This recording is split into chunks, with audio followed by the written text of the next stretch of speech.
So we are starting haloalkanes and haloarenes. Okay, जैसे मैंने last time आपको बताया था, haloalkanes are what, जब एल्केन के ऊपर कोई हाइड्रोजन जो है वो सब्स्टिट्यूट होके उसकी जगह हेलोजन लगाओ, जैसे ऐसे, जैसे मीथेन का फॉर्मूला क्या होता है, CH4, उसमें से एक हाइड्रोजन निकाला और उसकी जगह आपने कोई हेलोजन सब्स्टिट्यूट कर दिया, X, X is the halogen. ये फ्लोरीन भी हो सकता है, क्लोरीन भी हो सकता है, ब्रोमीन भी हो सकता है, आयोडीन भी हो सकता है, ठीक है। उसके बाद हेलोएरीन्स, हेलोएरीन्स में क्या होगा, बेंजीन पे या बेंजीन के किसी डेरिवेटिव पे उसके हाइड्रोजन को सब्स्टिट्यूट किया जाए हेलोजन से, that is called as the haloarene. Okay, और इसमें हम सबसे पहले जो पढ़ेंगे that is nature of CX bond. CX bond का नेचर, C मतलब carbon of alkane and X means halogen. आपको पता है जो CX बॉन्ड है that will be polar covalent bond, क्योंकि आपको पता है कार्बन की इलेक्ट्रोनेगेटिविटी जैसे 2.1 है, हेलोजन में डिपेंड करता है कौन सा हेलोजन, अगर फ्लोरीन हुआ तो इलेक्ट्रोनेगेटिविटी 4.0, क्लोरीन हुआ तो 3.0, ब्रोमीन हुआ तो आई थिंक 2.5 के अराउंड होती है, आयोडीन में 2.2 और 2.3 के around. Okay, these are the electronegativity order of the halogen. तो यहाँ से क्या कंक्लूजन निकल के आता है कि कार्बन और हेलोजन के बीच में जो कोवलेंट बॉन्ड बनेगा that will be a polar covalent bond, जिसमें कार्बन के ऊपर पार्शियल पॉजिटिव चार्ज आएगा और हेलोजन के ऊपर पार्शियल नेगेटिव चार्ज आएगा। ओके, सो ये जो पोलर कोवलेंट नेचर है इस बॉन्ड का, इससे इसकी प्रॉपर्टीज डिफाइन होती हैं, मतलब हेलोएल्केन्स और हेलोएरीन्स की प्रॉपर्टीज जो हैं वो इस पोलर कोवलेंट बॉन्ड पे डिपेंडेंट है। ओके, आगे थोड़ा सा बढ़ते हैं, इसको देखते हैं आगे क्या है। Since the size of halogen atom increases as we move down in the periodic table and the electronegativity decreases, okay, मतलब डाउन द ग्रुप क्या होगा, हेलोजन की इलेक्ट्रोनेगेटिविटी डिक्रीज करती है, तो होगा क्या, जो CX बॉन्ड में पोलर कैरेक्टर है वो भी डिक्रीज होता जाएगा। जैसे जैसे आप, अगर मान लो आपके पास ये है, यहाँ पे फ्लोरीन और यहाँ पे क्लोरीन, यहाँ ब्रोमीन और यहाँ पे आयोडीन, तो इनमें से सबसे ज्यादा पोलर कोवलेंट बॉन्ड किसका होगा, कार्बन और फ्लोरीन का, और सबसे कम पोलर कोवलेंट बॉन्ड किसका होगा, कार्बन और आयोडीन। ओके, क्योंकि डाउन द ग्रुप इलेक्ट्रोनेगेटिविटी घट जाएगी, फ्लोरीन की इलेक्ट्रोनेगेटिव, कार्बन की तो 2.1 फिक्स है और फ्लोरीन की अगर मान लो आपके पास 4.0 है, तो शुरू में कार्बन और फ्लोरीन के केस में इलेक्ट्रोनेगेटिविटी डिफरेंस 1.9 था, इसके केस में डिफरेंस जो है वो कम होता जाएगा, और जितना ज्यादा डिफरेंस कम होता जाएगा बिटवीन द इलेक्ट्रोनेगेटिविटीज उतनी ही बॉन्ड की पोलैरिटी कम होती जाएगी। क्लियर, लीड यहाँ पे लिख दो, leads to decrease in polarity of bond. Okay, next आपके पास है CX bond length increases and bond enthalpy decreases from CF to CI। अब अगर हम बॉन्ड लेंथ और बॉन्ड एंथैल्पी की बात करें, बॉन्ड लेंथ की बात करते हैं, बॉन्ड एंथैल्पी की ऑटोमेटिकली हो जाएगी, बिकॉज यू नो कि जो बॉन्ड लेंथ है, ठीक है, जो बॉन्ड लेंथ है आपकी that is inversely proportional to bond enthalpy, या उल्टा बोल लो bond enthalpy is inversely proportional to bond length.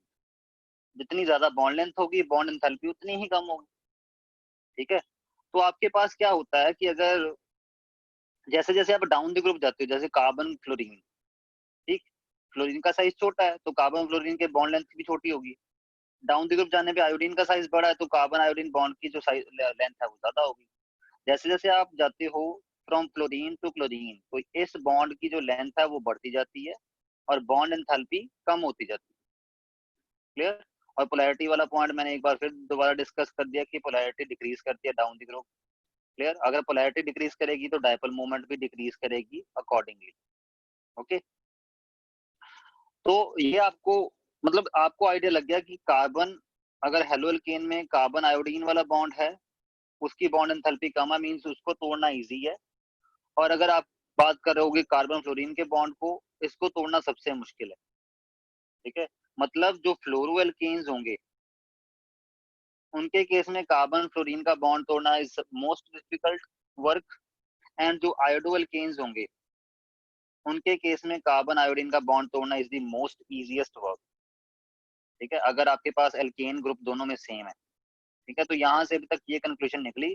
और पोलैरिटी सबसे ज्यादा किसमें होगी, पोलैरिटी ऑफ बॉन्ड जो है वो कार्बन फ्लोरीन में सबसे ज्यादा, ठीक है, और कार्बन आयोडीन में सबसे कम। Okay, clear. बट यहाँ पे एक एक्सेप्शन भी है। एक्सेप्शन क्या है, जो मिथाइल फ्लोराइड है आपके पास, दिस मिथाइल फ्लोराइड, इसकी डायपोल मोमेंट जो होती है वो लो होती है as comparison to methyl chloride. एक एक्सेप्शंस आपको थोड़ी बहुत दिमाग में रखनी पड़ेंगी, इसमें कोई ट्रेंड मतलब एक्सेप्शन है तो इसमें ट्रेंड से ऑपोजिट ही जाएगा कुछ ना कुछ। ठीक है, और इसका रीजन क्या है, फ्लोरीन हालांकि most has negative charge slightly higher than the chlorine. Chlorine के ऊपर नेगेटिव चार्ज हालांकि स्लाइटली ग्रेटर ही होता है as comparison to chlorine atom, but due to very small size, जो कार्बन फ्लोरीन का डिस्टेंस है वो इतना छोटा है कि जो डायपोल मोमेंट की वैल्यू होती है, डायपोल मोमेंट क्या मतलब क्या होता है, चार्ज इनटू डिस्टेंस। जैसे ये है कार्बन, कार्बन के ऊपर पार्शियल पॉजिटिव चार्ज आया, क्लोरीन के ऊपर पार्शियल नेगेटिव चार्ज आया। ठीक है, हाई इलेक्ट्रोनेगेटिविटी डिफरेंस की वजह से ये पार्शियल चार्जेस की जो वैल्यू है, जो मैग्नीट्यूड है वो ज्यादा है। ठीक है, तो चार्ज की वैल्यू तो ज्यादा है कार्बन फ्लोरीन के केस में, बट ये जो डिस्टेंस है, फ्लोरीन बहुत छोटा होता है साइज में, ये डिस्टेंस बहुत ज्यादा कम है, जिसकी वजह से ओवरऑल जो डायपोल मोमेंट की वैल्यू आती है इसके केस में, मिथाइल फ्लोराइड के केस में, वो वैल्यू जो है वो मिथाइल क्लोराइड के कंपैरिजन में कम होती है। क्यों कम होती है, हालांकि मिथाइल क्लोराइड के केस में कार्बन और क्लोरीन पे जो पार्शियल चार्जेस बनते हैं वो लेस होते हैं मैग्नीट्यूड में एज कंपैरिजन टू जो कार्बन और क्लोरीन के केस में बनते हैं। जैसे मान लो इसके केस में पार्शियल पॉजिटिव बना 0.75 और पार्शियल नेगेटिव बनेगा 0.75, इक्वल एंड ऑपोजिट बनते हैं। इसके केस में माना कि 0.6 और 0.6 बन रहे हैं, लेट अस से पार्शियल चार्जेस, बट जो डिस्टेंस है इसके बीच में डिस्टेंस बहुत ज्यादा है एज कंपैरिजन टू इसके केस में। तो इसलिए डिस्टेंस की वजह से जो आपके पास ये वाला है मिथाइल क्लोराइड, इसमें डायपोल मोमेंट की वैल्यू बहुत ज्यादा हाई आती है। ओके, तो कई बार आपका क्वेश्चन बन जाता है कि why CH3F dipole moment is lower than this.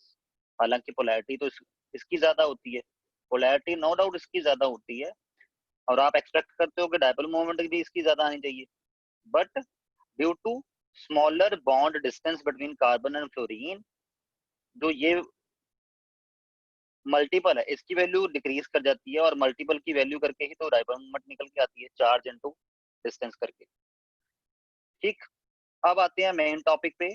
Main topic में सबसे पहले हमने हेलोअल्केन्स, हेलोअल्केन्स मतलब हेलोअल्केन्स का दूसरा नेम क्या है, एक और बात आपको बता दूं, हेलोअल्केन्स का दूसरा नेम है एल्काइल हैलाइड्स।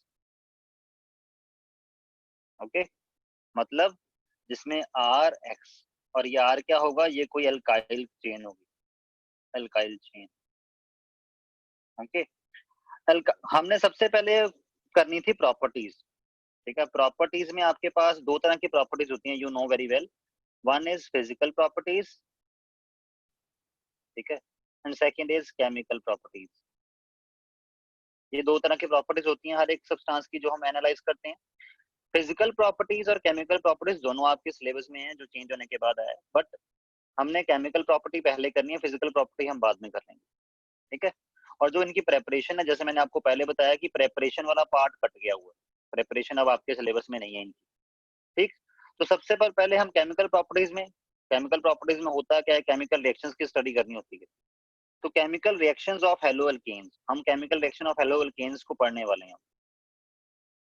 ठीक, जो हेलोअल्केन्स हैं वो तीन तरह के मेनली रिएक्शन शो करते हैं।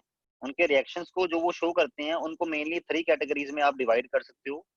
न्यूक्लियोफिलिक सब्स्टिट्यूशन रिएक्शन, नेम से क्या इंडिकेट हो रहा है, ये आपने +1 के बेसिक्स में पढ़ा होगा। Nucleophilic substitution reaction means nucleophile की वजह से जो सब्स्टिट्यूशन हो, that is called as the nucleophilic substitution reaction. ठीक है, न्यूक्लियोफाइल क्या होते हैं, न्यूक्लियस लविंग, जैसे OH negative ion, fluoride ion, chloride ion, ये सारे क्या हैं, दीज ऑल आर न्यूक्लियोफाइल्स, क्योंकि ये न्यूक्लियस लविंग है। ठीक है, clear. Ammonia molecule is also a nucleophile, क्योंकि न्यूक्लियोफाइल के पास होना क्या चाहिए, एक लोन पेयर होना चाहिए, जो कि अमोनिया के पास भी है। जरूरी नहीं कि न्यूक्लियोफाइल हमेशा नेगेटिव ही होते हैं, neutral nucleophile are also there. ठीक है, न्यूक्लियोफाइल होने की कंडीशन, सफिशिएंट कंडीशन क्या है कि लोन पेयर होना चाहिए at least, that's it, that is called as the nucleophile. ठीक है, तो जो सब्स्टिट्यूशन न्यूक्लियोफाइल की वजह से होगी that is called as the nucleophilic substitution. Majorly हमने इन्हीं रिएक्शंस पे फोकस करना है, बट दो कैटेगरीज और हैं रिएक्शन की जो वो शो करता है, जो हेलोल्केन्स शो करते हैं, दैट इज एलिमिनेशन रिएक्शन, नाम से इंडिकेट होता है एलिमिनेट होगा कुछ ना कुछ, okay. And third is reaction with metals, okay. इनको भी हमने इस चैप्टर में डिटेल में पढ़ना है। बट जो मेजर आपके पास आता है हेलोल्केन्स के लिए पार्ट, जो मेजर इंपॉर्टेंट पार्ट है एग्जामिनेशन पॉइंट ऑफ व्यू से, वो पार्ट कौन सा है कि आपको ये जो सब्स्टिट्यूशन रिएक्शन है इनको अच्छे से आनी चाहिए आपको। ठीक है, अब चलो पढ़ते हैं। सबसे पहला है nucleophilic substitution reaction, substitution caused by incoming nucleophile, okay. जैसे कि हमें पता है कि हेलोल्केन्स के केस में कार्बन और हेलोजन के बीच में जो बॉन्ड है this is polar in nature, carbon के ऊपर पार्शियल पॉजिटिव चार्ज आता है, हेलोजन के ऊपर पार्शियल नेगेटिव चार्ज आता है। क्यों आता है? देखो, इलेक्ट्रॉन क्लाउड का difference, due to high electronegativity difference, halogen जो है वो इलेक्ट्रॉन क्लाउड को अपनी तरफ ले जाता है ज्यादा, जिसके कारण हेलोजन के ऊपर एक्सेस ऑफ नेगेटिव आ जाता है, और हेलोजन के ऊपर आ जाता है पार्शियल नेगेटिव चार्ज, और कार्बन के ऊपर आ जाता है पार्शियल पॉजिटिव चार्ज। और अगर हम बात डायपोल मोमेंट की, हालांकि बात करने की जरूरत नहीं है, बट फिर भी मान लो अगर हम बात करें डायपोल मोमेंट की डायरेक्शन होगी, आपको पता है डायपोल मोमेंट की डायरेक्शन होती है पॉजिटिव टू नेगेटिव, तो डायपोल मोमेंट की डायरेक्शन होगी इस बॉन्ड में इस साइड। ठीक है, मेन जो याद दिमाग में रखने वाली बात कौन सी है कि आप कार्बन के ऊपर पार्शियल पॉजिटिव चार्ज आ रहा है और हेलोजन के ऊपर पार्शियल नेगेटिव चार्ज होता है। इट मींस अगर आप कोई न्यूक्लियोफाइल इसमें ऐड करोगे तो वो न्यूक्लियोफाइल कहाँ अटैक करेगा? न्यूक्लियोफाइल का मतलब होता है न्यूक्लियस लविंग। वो न्यूक्लियोफाइल कहाँ अटैक करेगा? कार्बन के ऊपर, क्योंकि वो न्यूक्लियस लविंग मतलब पॉजिटिव चार्ज लविंग। ठीक, तो मींस न्यूक्लियोफिलिक सब्स्टिट्यूशन रिएक्शन में आप देखोगे कि जो इनकमिंग न्यूक्लियोफाइल है वो हमेशा इस कार्बन के ऊपर अटैक कर रहा होता है। ठीक है, और कार्बन के ऊपर अटैक करके वो इसको एलिमिनेट होने को बोलेगा, वो यहाँ से इसको बाहर निकाल देगा और कार्बन के साथ खुद को जोड़ लेगा। This will be observed in case of nucleophilic substitution reactions of haloalkanes. ठीक, thus when nucleophile stronger than the halide ion approaches the positively charged carbon atom of the alkyl halide, the halogen atom with its bonding electron pair is displaced and a new bond between carbon and new nucleophile is formed. Nucleophile क्या करेगा? Carbon जिसके ऊपर partial positive है उसको approach करेगा, clear. Carbon और halogen का जो बॉन्ड है ये वाला, इसकी कौन सी फ्यूजन हो जानी है? हेट्रोलिसिस हो जानी है।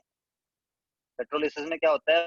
पेयर वाले दोनों इलेक्ट्रॉन किसी एक के ऊपर मूव कर जाते हैं, तो वो क्या होगा? हेलोजन के ऊपर दोनों इलेक्ट्रॉन मूव कर जाएंगे, there is formation of X negative ion, और न्यूक्लियोफाइल जो है वो कार्बन के साथ अटैच हो जाएगा जिस कार्बन के साथ पहले हेलोजन अटैच था। ठीक है, मत इसी को डिस्प्लेसमेंट बोलेंगे, इसी को सब्स्टिट्यूशन बोलेंगे, कि जो पुराने हेलोजन की बजाय अब नया न्यूक्लियोफाइल आ गया। Halogen is also a nucleophile, जब हेलोजन दोनों इलेक्ट्रॉन लेके बाहर आता है तो ये भी एक न्यूक्लियोफाइल ही है। तो आप ऐसा भी बोल सकते हो कि कोई स्ट्रॉन्ग न्यूक्लियोफाइल है जो under given set of condition strong था, उसने हेलोएल्केन के ऊपर अटैक किया और उसमें से weak nucleophile that is halide ion को बाहर निकाल दिया। ओके, और एक और चीज, एक डेफिनेशन ही है जो आपको दिमाग में रखनी है। A leaving group such as X negative which leaves with an electron pair, जो लिविंग ग्रुप इलेक्ट्रॉन पेयर के साथ लीव करता है उसको न्यूक्लियोफ्यूज भी बोलते हैं। ओके, याद रखना, क्लियर। नेक्स्ट है आपके पास order in which the leaving group departs, कितनी इजीली कोई लिविंग ग्रुप डिपार्ट करेगा उसको बोलते हैं order of the leaving group. Iodide ion सबसे बढ़िया, सबसे इजीली रिमूव हो जाता है। जैसे कि मैंने आपको पहले भी बोला, कार्बन और आयोडीन का जो बॉन्ड है इसको तोड़ना सबसे इजी है क्योंकि इसकी बॉन्ड लेंथ बहुत ज्यादा है। ठीक, तो ये बॉन्ड सबसे इजीली टूटता है, तो इट मींस आयोडाइड आयन सबसे पहले डिपार्ट करता है। मतलब अगर मैं बात करूं, अगर इस जनरल रिएक्शन के अकॉर्डिंग बात करूं, एक एक में है मिथाइल फ्लोराइड और एक में है मिथाइल आयोडाइड, तो कौन जल्दी न्यूक्लियोफाइल किसके ऊपर जल्दी अटैक करके उसका हैलाइड आयन बाहर निकाल सकता है? इसमें, क्योंकि आयोडाइड आयन इजीली रिमूव हो जाता है। Okay, clear. और सिमिलरली ऑर्डर ऑफ रिएक्टिविटी इसी लिविंग ग्रुप की लिविंग ग्रुप के ऑर्डर की वजह से जो ऑर्डर ऑफ रिएक्टिविटी है हेलो अल्केन्स का फॉर सब्स्टिट्यूशन वो क्या है, जो आयोडो अल्केन है वो सबसे ज्यादा रिएक्टिव होंगे, जो फ्लोरो अल्केन्स है वो सबसे कम रिएक्टिव होंगे, क्योंकि आयोडो अल्केन में से आयोडाइड आयन निकालना बहुत इजी है और फ्लोरो अल्केन में से फ्लोरो आयन निकालना बहुत मुश्किल है। ठीक है, order of leaving group decide करता है कि जो हेलो अल्केन्स है उनकी रिएक्टिविटी का ऑर्डर क्या होगा, क्योंकि जब तक लिविंग ग्रुप डिपार्ट नहीं होगा तो हेलो अल्केन रिएक्ट नहीं ना करेगा, जब ये डिपार्ट करेगा तभी जाके इसकी रिएक्शन होगी इनकमिंग न्यूक्लियोफाइल के साथ।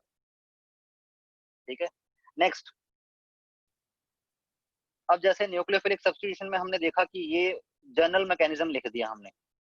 ठीक है, कि क्या होगा, पुराना न्यूक्लियोफाइल अटैक, नया न्यूक्लियोफाइल अटैक करेगा, पुराना न्यूक्लियोफाइल बॉन्ड पेयर वाले दोनों इलेक्ट्रॉन लेके निकल जाएगा एक वीक न्यूक्लियोफाइल की फॉर्म में। ठीक, तो अब देखते हैं कि अगर न्यूक्लियोफाइल हेलो अल्केन की, जैसे ये जनरल रिएक्शन है, तो अगर यहाँ पे न्यूक्लियोफाइल जो अटैक कर रहा है वो OH नेगेटिव आयन हुआ और उसने हैलाइड आयन निकाला, तो क्या बनेगा आपके पास, प्रोडक्ट क्या बनेगा उसके बाद, अल्कोहल, क्योंकि R के साथ जो हैलोजन जुड़ा था, हैलोजन तो निकल गया, बना क्या, OH लग गया, बन गया अल्कोहल। OH ग्रुप क्या होता है, अल्कोहल के लिए लगता है। अगर वाटर अटैक कर दे तो भी अल्टीमेट प्रोडक्ट आपके पास क्या निकलता है, अल्कोहल। अब आप बोलोगे कि सर वाटर न्यूक्लियोफाइल कैसे है, वाटर में जो ऑक्सीजन है उसके ऊपर 2 लोन पेयर अवेलेबल होते हैं। मैंने क्या बोला, न्यूक्लियोफाइल होने की कंडीशन क्या है, ये नहीं है कि वो नेगेटिव होना चाहिए, नेगेटिव हो ना हो चलेगा, बस उसके ऊपर लोन पेयर जरूर होना चाहिए, एक कम से कम। ठीक है, तो water is also a nucleophile, OH negative ion से वीक न्यूक्लियोफाइल है, but OH is a nucleophile, sorry water is a nucleophile, हालांकि वो OH नेगेटिव आयन से वीक न्यूक्लियोफाइल। तो OH नेगेटिव जो वाटर है उसकी वजह से भी अगर आप सब्स्टिट्यूशन करवाओगे अल्काइल हैलाइड की, यू विल गेट अल्कोहल। ठीक है, अगर आपके पास अल्कोक्सी ग्रुप है, अल्कोक्सी ग्रुप किसको बोलते हैं, जैसे मीथेन के साथ ऑक्सीजन जुड़ा है उसके ऊपर नेगेटिव चार्ज है, इसको बोलते हैं अल्कोक्सी ग्रुप। ये अगर अटैक कर रहा है, ठीक है, तो X नेगेटिव निकलेगा, यहाँ पे क्या होगा, ये खुद जुड़ जाएगा। और ये वाला ग्रुप कौन सा बना, ईथर। ईथर किसको बोलते हैं, जिसमें ऑक्सीजन के दोनों साइड अल्काइल ग्रुप लगाओ, इसको ऐसे ग्रुप को बोलते हैं ईथर। ठीक है, अगर इनकमिंग न्यूक्लियोफाइल आयोडाइड हो तो क्या, तो फिर अल्काइल हैलाइड से अल्काइल हैलाइड बन जाएगा। मान लो आपके पास ब्रोमीन है, आयोडाइड ने उसके ऊपर अटैक किया, ब्रोमाइड बाहर निकाल दिया, you will get iodoalkane. Bromoalkane से आपके पास क्या बन गया, iodoalkane. Similarly ammonia is also a nucleophile, अगर ammonia as a nucleophile act करेगा तो प्रोडक्ट ये बनेगा। ठीक है, अमोनिया ना होके 1 डिग्री अमाइन है तो आपके पास प्रोडक्ट ये बनेगा, प्रोडक्ट सेकेंडरी अमाइन होगा। ओके, अगर आपके पास सेकेंडरी अमाइन है जो एज अ न्यूक्लियोफाइल एक्ट कर रहा है, ये भी एज अ न्यूक्लियोफाइल एक्ट कर सकता है, क्यों, क्योंकि इसका स्ट्रक्चर ऐसा है। अगर मैं इसका स्ट्रक्चर बनाऊं ना जो यहाँ पे दिया हुआ है, ठीक है, इसमें नाइट्रोजन के ऊपर लोन पेयर है ना, तो ये अटैक कर देगा RX के ऊपर, तो होगा क्या, X नेगेटिव आयन निकल जाएगा, ये यहाँ पे अपने आप को जोड़ लेगा, तो क्या बन जाएगा, NR R डैश, और ये ऐसा अमाइन जो 3 साइड से किसी अल्काइल से जुड़ा हो उसको बोलते हैं 3 डिग्री अमाइन। ठीक है, तो you will gate 3 degree amine. Okay, अगर साइनाइड ग्रुप अटैक कर दे, CN नेगेटिव आयन ग्रुप, ठीक है, तो X की बजाय क्या लग जाएगा, यहाँ पे RX, X चला जाएगा तो उसकी बजाय क्या आ जाएगा, साइनाइड ग्रुप आ जाएगा, एंड सो ऑन। ऐसे ही आपके पास गिवन है, इनको हमने अभी डिटेल में डिस्कस भी करना है सर। ठीक, तो सब्स्टिट्यूशन से आपके पास कौन से प्रोडक्ट बनेंगे वो आपके सामने ये रहे।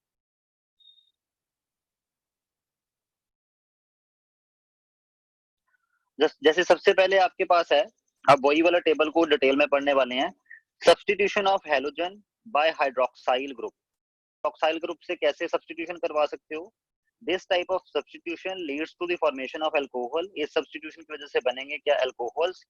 और इसमें आप क्या करते हो, OH negative ion as a attacking reagent है।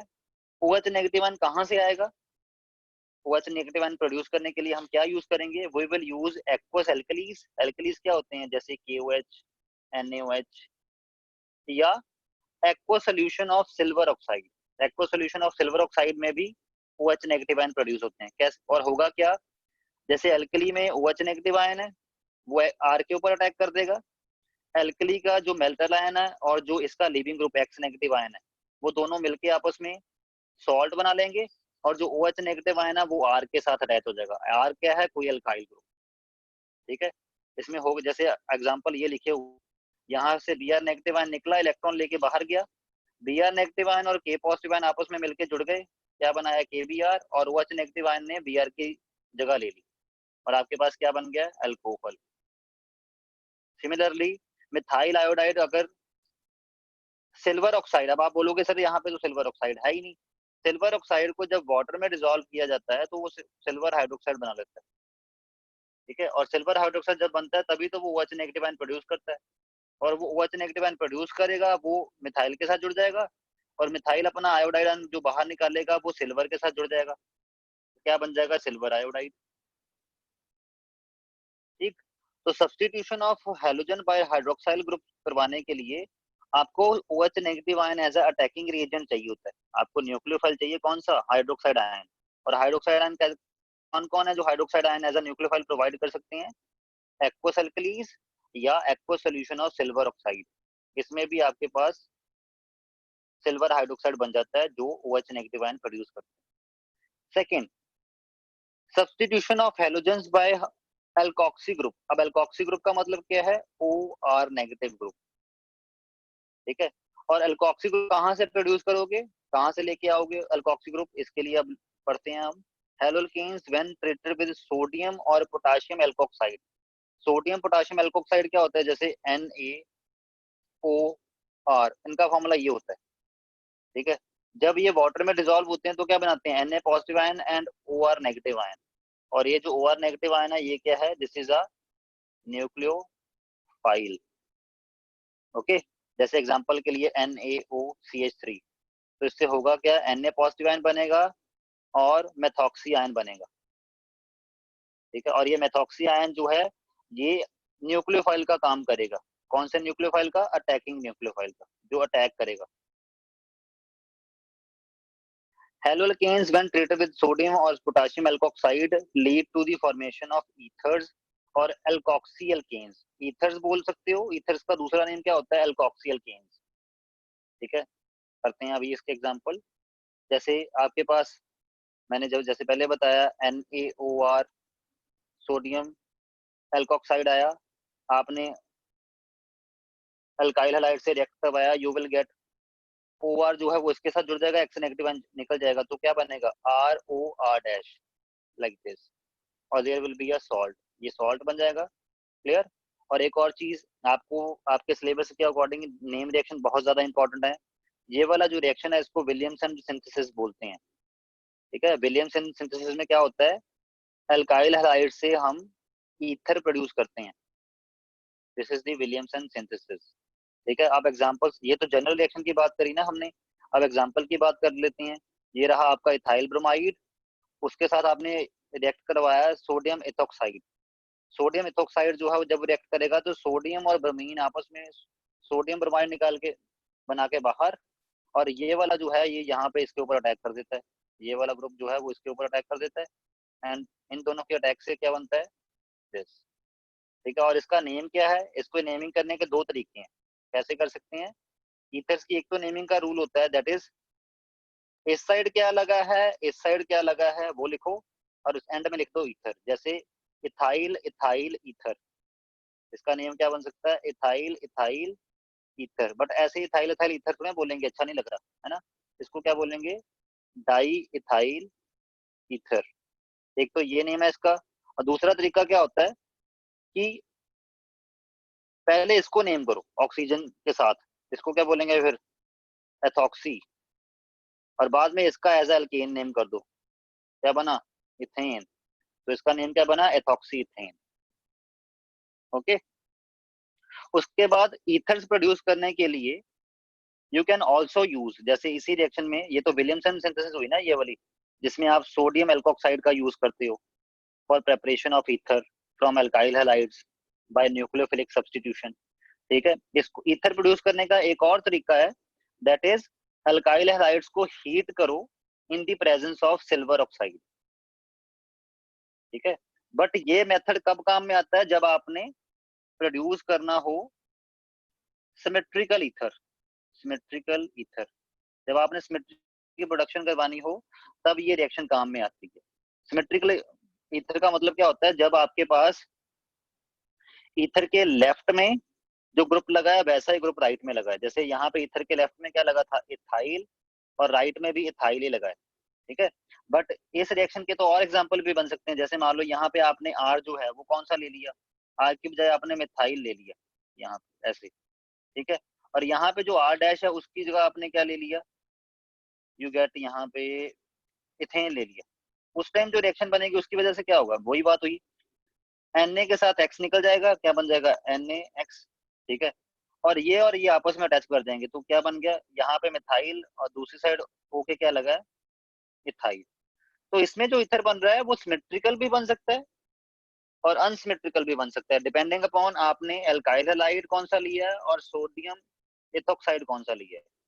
बट जो ये वाला मेथड, जो मैं दूसरा मेथड बोल रहा हूँ इसी में, ठीक है, इसमें आप ये मेथड आप तब यूज करोगे अगर आपने सिमेट्रिकल ईथर प्रोड्यूस करना है। क्योंकि आप क्या करोगे, एल्काइल हैलाइड, कोई एक एल्काइल हैलाइड ले लोगे, ठीक है। जैसे मान लो आपने ले लिया इथाइल ब्रोमाइड, ठीक, उसमें आपने क्या डाल देना है, सिल्वर ऑक्साइड, ठीक है। तो आपके पास यहाँ पे इथाइल ब्रोमाइड है, तो होगा क्या, दो इथाइल ब्रोमाइड के मॉलिक्यूल एक सिल्वर ऑक्साइड के साथ रिएक्ट करेंगे। एक सिल्वर ऑक्साइड के मॉलिक्यूल में क्या है, दो सिल्वर है एक ऑक्सीजन है। तो होगा क्या, ये वाला ब्रोमीन और ये वाला ब्रोमीन, दो सिल्वर है ना इसमें, तो एक सिल्वर ये पकड़ लेगा, एक सिल्वर ये पकड़ लेगा, तो आपके पास क्या बन जाएंगे, दो सिल्वर ब्रोमाइड। और ये जो ऑक्सीजन है एक साइड से इससे जुड़ जाएगा, एक साइड से इससे जुड़ जाएगा, क्या बन जाएगा आपके पास, this diethyl ether. Okay, clear. तो this is the second way to produce ether from the using alkyl halides. But इसके केस में इस मेथड से आप सिमेट्रिकल ईथर ही बना सकते हो। Third, substitution of halogen by cyano group. Cyano group मतलब cyanide group, Cn negative ion, okay.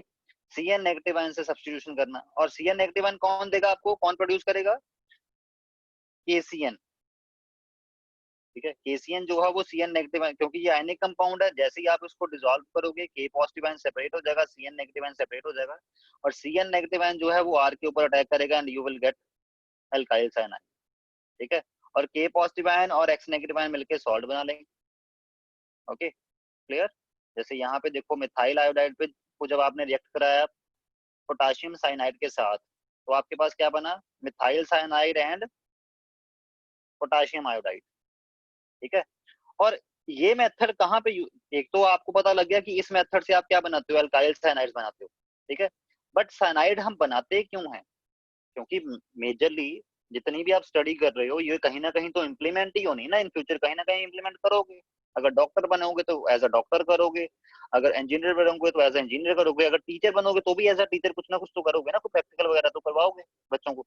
तो इसकी इम्प्लीमेंटेशन क्या है, साइनाइड क्यों ऐड किया जाता है, क्योंकि मैं इसे इसका इसलिए स्पेसिफिकली बता रहा हूँ क्योंकि इसकी यूजेज होती है इंडस्ट्री में। कहाँ यूजेज होती है, मान लो सब अभी सिंपल रखते हैं, अब इसमें आपने, इसमें एक कार्बन था, आपने एक कार्बन और ऐड करना है। मान लो आपने प्रोडक्ट कोई ऐसा बनाना है जिसमें दो कार्बन हो, तो एक और कार्बन ऐड कैसे किया जाता है, साइनाइड की हेल्प से। क्योंकि जब आप साइनाइड से रिएक्शन करवा के ये एल्काइल साइनाइड बनाओगे तो उससे एक कार्बन एक्स्ट्रा ऐड हो गया, उसके बाद हम साइनाइड ग्रुप से इसको कुछ और में कन्वर्ट कर देंगे। क्लियर, आगे मैं इसको और क्लैरिफाई करता हूँ, रुको। ठीक, यहाँ पे वैसे ये पॉइंट मैंने ऐड किया हुआ है, addition of one carbon used to ascend the homologous series.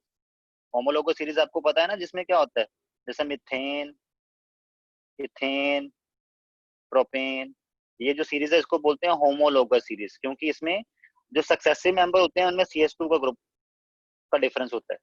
मतलब ये जो साइनाइड वाला ये वाला जो रिएक्शन है इसको होमोलोगस सीरीज में, सीरीज को असेंड करने के लिए, मतलब एक हायर मेंबर बनाने के लिए यूज किया जाता है। कैसे यूज किया जाता है अभी आगे पढ़ते हैं। दिस एल्काइल साइनाइड, अब ये जो एल्काइल साइनाइड आपने बना लिया इसके कई सारे यूजेज हैं।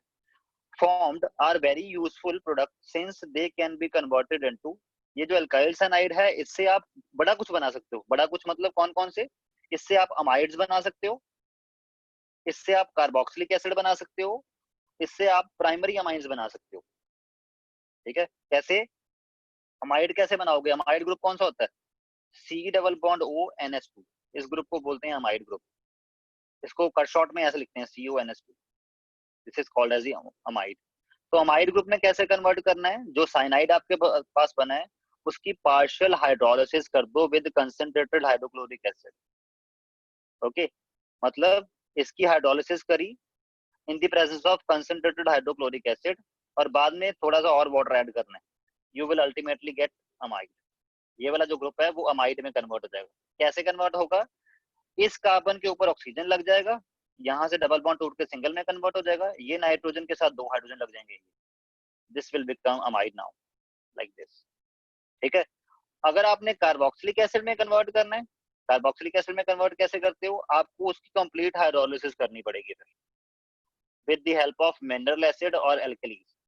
मिनरल एसिड या एल्कली की प्रेजेंस में आपको जो साइनाइड बना उसकी कंप्लीट हाइड्रोलिसिस करनी पड़ेगी। तो होगा क्या, इस बार ये नाइट्रोजन यहाँ से रिमूव ही हो जाएगा, ये कार्बन के साथ 2 ऑक्सीजन और 1 हाइड्रोजन लग जाएगा and it become carboxylic group like this. ठीक है, और जो नाइट्रोजन निकला वो 3 हाइड्रोजन के साथ जुड़ के क्या बना लेगा, अमोनिया। क्लियर। सिमिलरली अगर आपने जो साइनाइड है उससे अमाइन बनाने हैं, वो भी प्राइमरी वाले अमाइंस। प्राइमरी अमाइंस क्या होते हैं, जिसमें NH2 ग्रुप लगा होता है और नाइट्रोजन एक साइड से किसी एल्काइल चेन से जुड़ा होता है, सिर्फ एक साइड से। जब मैंने बोला नाइट्रोजन 2 एल्काइल चेन से जुड़ा हो और उस पर 1 हाइड्रोजन लगा हो, इसको बोलते हैं 2 डिग्री अमाइन। ठीक है, तो प्राइमरी अमाइन अगर बनाना है तो आपको क्या करना पड़ेगा, जो साइनाइड है साइनाइड की रिडक्शन करनी पड़ेगी with the help of sodium and alcohol. Sodium plus alcohol दोनों को मिक्स, सोडियम सॉलिड होता है, अल्कोहल में आपने इसको मिलाना है और साथ में सोडियम डाल देना है। तो सोडियम और अल्कोहल जो, सोडियम और इथेनॉल जो है ये क्या करेंगे, this will reduce your alkyl cyanide. Reduction कैसे होती है, reduction means addition of hydrogen. तो 2 हाइड्रोजन इसके ऊपर ऐड हो जाएंगे, 2 हाइड्रोजन इसके ऊपर ऐड हो जाएंगे, तो क्या बन जाएगा, CH3 CH2 NH2। ठीक है, ये this will be your product.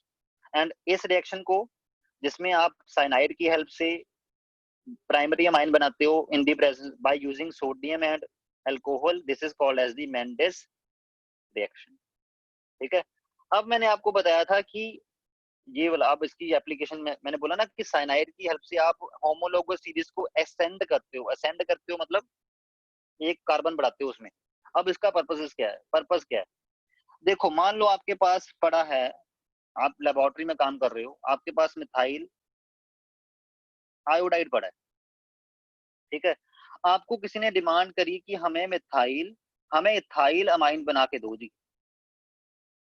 ठीक है, आपके पास सिर्फ मिथाइल आयोडाइड पड़ा है, मांग लिया आपसे किसी ने ethyl amine, sorry ethyl amine. ठीक है, अगर इसको आप रिएक्ट करवाओ अमोनिया से, क्योंकि अमोनिया जो है, अमोनिया इज अ न्यूक्लियोफाइल, यहाँ पे पढ़ा ना हमने, यहाँ पे कि अमोनिया जब एज अ न्यूक्लियोफाइल यूज होगा तो आपके पास क्या बनेगा, primary amine as a product बन जाएगा। ठीक, तो अगर आप यहाँ पे ऐसे करो कि इसमें अमोनिया,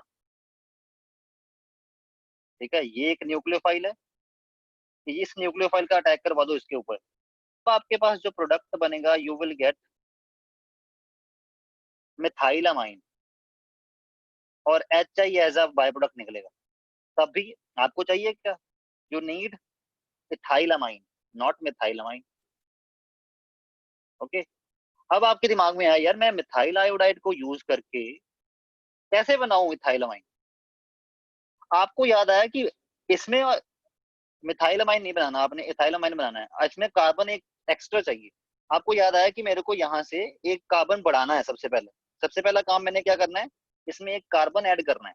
कार्बन ऐड करने के लिए आपके दिमाग में अच्छा साइनाइड से रिएक्शन करवाता हूँ, उससे क्या होगा, जब साइनाइड से रिएक्शन होगी, अब उसको ध्यान से सुनना। अब ठीक, अब देखो, अब इसमें आपने सबसे पहले आपने सीधा ये नहीं करवा दिया स्टेप, आपने पहले क्या किया, आपने पहले इसमें साइनाइड ऐड किया, आपने इसकी KCN से रिएक्शन करवाई, आपके पास क्या बनेगा, methyl cyanide and potassium iodide.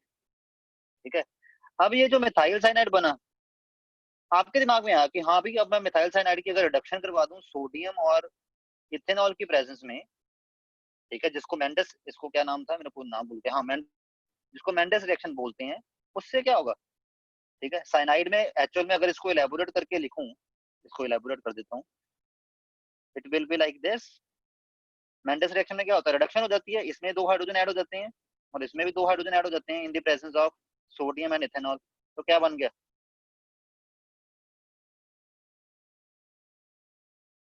अब बन गया ना इथाइलामाइड। क्लियर। आपको पहले वो चीज इम्पॉसिबल लग रही थी कि यार मेरे पास तो एक कार्बन वाला एल्काइल हाइड है, मैं 2 कार्बन वाला अमाइन कैसे बना दूं। अगर सब्स्टिट्यूशन से भी बना सकती हूँ तो मैं फिर क्या करूंगी, मैं सिर्फ यही बना सकती हूँ, क्या बना सकती हूँ, मिथाइलामाइन बना सकती हूँ। इथाइलामाइन कैसे बनाऊं, तो it means you need to add a carbon first. आपको मिथाइल से पहले इथाइल ग्रुप में जाने के लिए अपनी होमोलोगस सीरीज को असेंड करना पड़ेगा, मतलब एक CH2 एक्स्ट्रा लगाना पड़ेगा, और एक CH2 एक्स्ट्रा लगाने के लिए क्या यूज होता है, साइनाइड ग्रुप। ये एप्लीकेशन, इसलिए मैंने ये लाइन लिखी है, कन्वर्जन के टाइम आपको ये काम में आएगा।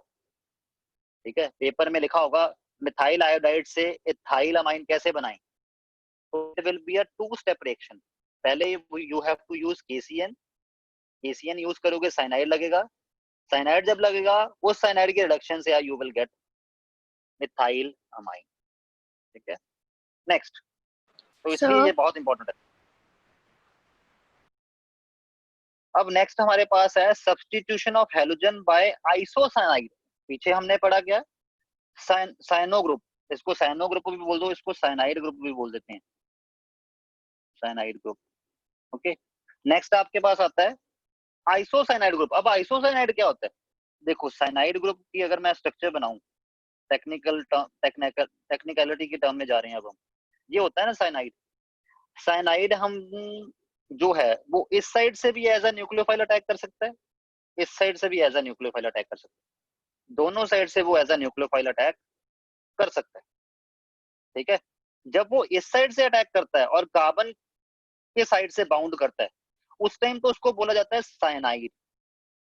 जब वो कार्बन की साइड से बाउंड कर जाए किसी ग्रुप के साथ, जैसे यहाँ पे मिथाइल के साथ वो कार्बन वाली साइड से बाउंड किया, तो उस टाइम तो इसका नेम जो है उसको बोलते हैं हम आइसोसाइनाइड। बट अगर साइनाइड ही है आपके पास, साइनाइड आयन है, बट वो अटैक करते टाइम नाइट्रोजन से अटैक किया और नाइट्रोजन वाली साइड से ही जुड़ गया, उस टाइम उसको क्या बोलेंगे कि दिस इज आइसोसाइनाइड। आइसो से आप डेजिग्नेट कर रहे हो कि साइनाइड जो है वो नाइट्रोजन वाली साइड से लिंक हुआ है, ना कि कार्बन वाली साइड से। ठीक है, अब आइसोसाइनाइड्स कैसे बनाते हैं, आइसोसाइनाइड्स बनाने के लिए यू नीड सिल्वर साइनाइड।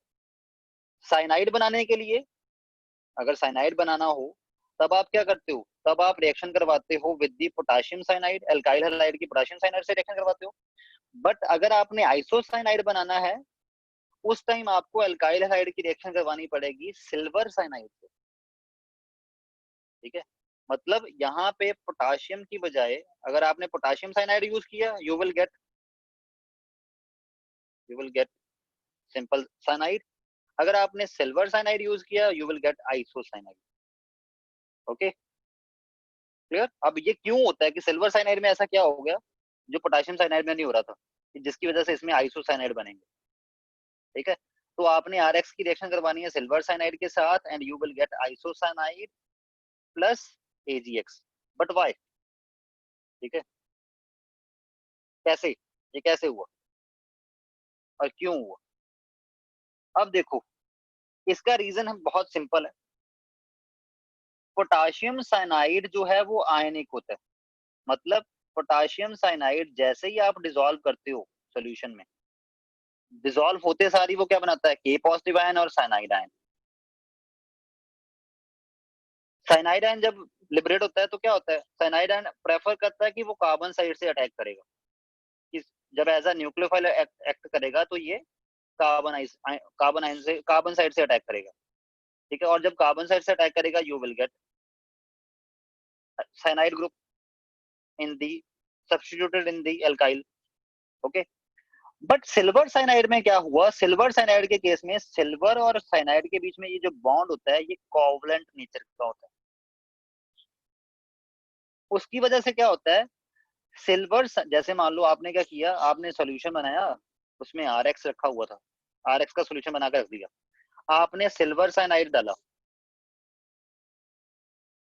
ठीक है, पोटाशियम साइनाइड जब डालते थे उसमें क्या होता था, जैसे ही ये डिसॉल्व होता था पोटाशियम आयन अलग और साइनाइड आयन अलग, ठीक है।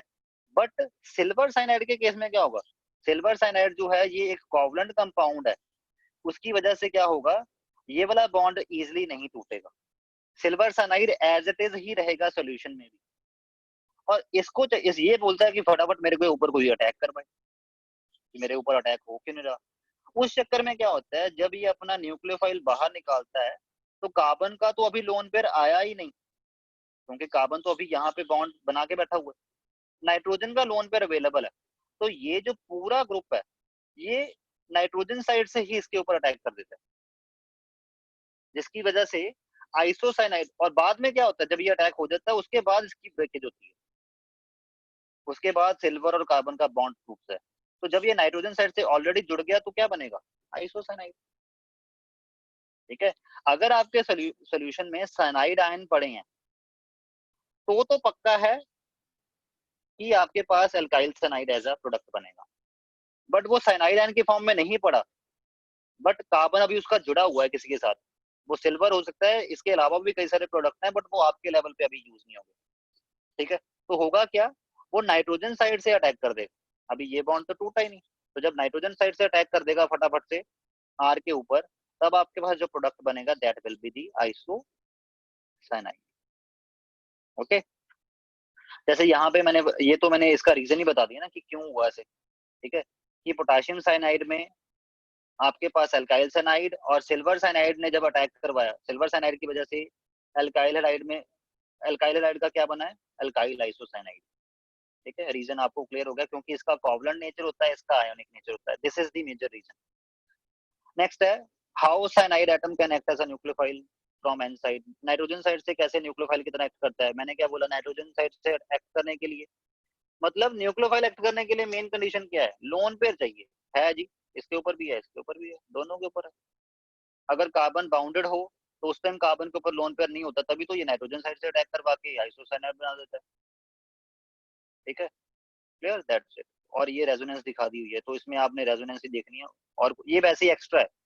नेक्स्ट आपके पास है, अगर एल्काइल आइसोसाइनाइड्स हैं आपके पास, एल्काइल आइसोसाइनाइड्स को कहाँ यूज किया जाता है, इसको सेकेंडरी अमाइन बनाने में यूज किया जाता है 2 डिग्री अमाइंस में। कैसे, क्योंकि आइसोसाइनाइड जो बने हैं उसकी रिडक्शन पे, रिडक्शन कैसे करवानी है, by the Mendius reaction, sodium और ethanol, they are going, this mixture produce nascent hydrogen, जो कि ऐड हो जाते हैं डबल बॉन्ड के अराउंड। तो होगा क्या, यहाँ पे नाइट्रोजन पे कितने हाइड्रोजन ऐड हो सकते हैं, एक ही, और कार्बन पे कितने अभी हाइड्रोजन ऐड हो सकते हैं, और 3। तो आपके पास क्या बन जाएगा, at that time you get 2 degree amine. ठीक है। इसलिए आप ऐसे भी बोल सकते हो कि आइसोसाइनाइड्स जो होते हैं उनको 2 डिग्री अमाइन के प्रोडक्शन में यूज किया जाता है। इंडस्ट्री में इनकी एप्लीकेशन क्या है, आइसोनस, आपको अगर कोई पूछ ले कि आइसोसाइनाइड्स कहाँ यूज होते हैं, इंडस्ट्री में यूज होते हैं to prepare secondary amine. Okay. Next आपके पास फिफ्थ है, substitution of halogen by nitrite group. Nitrite group क्या होता है, जब NO2 नेगेटिव आयन, इसको बोलते हैं नाइट्रेट। ठीक है। बट अगर ये किसी का स्ट्रक्चर बनाने दो मेरे को जरा, this is the structure of nitrate. इसमें भी वही प्रॉब्लम है, जुड़ने को ये ऑक्सीजन वाली साइड से भी जुड़ सकता है, नाइट्रोजन वाली साइड से भी जुड़ सकता है, ऑक्सीजन ये भी हो सकता है, ये भी हो सकता है। ठीक। जब ये ऑक्सीजन वाली साइड से जुड़ता है किसी के साथ, तब इसको नाइट्राइट बोलते हैं, और जब ये ऑक्सीजन वाली नाइट्रोजन वाली साइड से जुड़ता है तब इसको नाइट्रो बोलते हैं। ठीक है। होता है उसका, अगर कंडेंस फॉर्म में लिखोगे इसको, ये NO2 ही बनेगा इसका भी। ठीक है।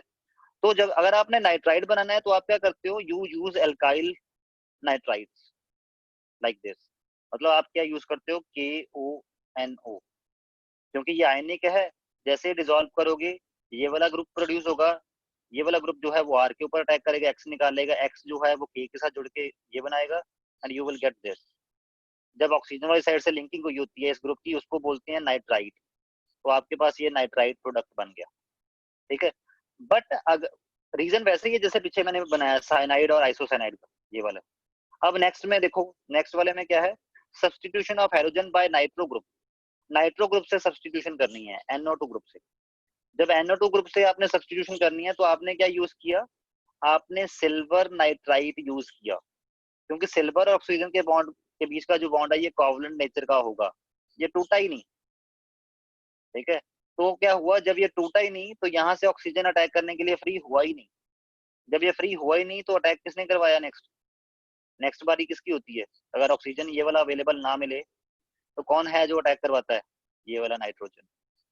तो उस टाइम नाइट्रोजन साइड से अटैक हो जाता है, उसके बाद ये बॉन्ड टूटता है, और तब आपके पास जो प्रोडक्ट बनता है ये कौन सा बनता है, नाइट्रो प्रोडक्ट। ठीक है, सिल्वर नाइट्रेट जब अटैक करने गया एल्काइल हैलाइड के ऊपर, नाइट्रोजन साइड से पहले अटैक किया उसने, उसके बाद एक्स नेगेटिव निकला और ये वाला बॉन्ड टूटा।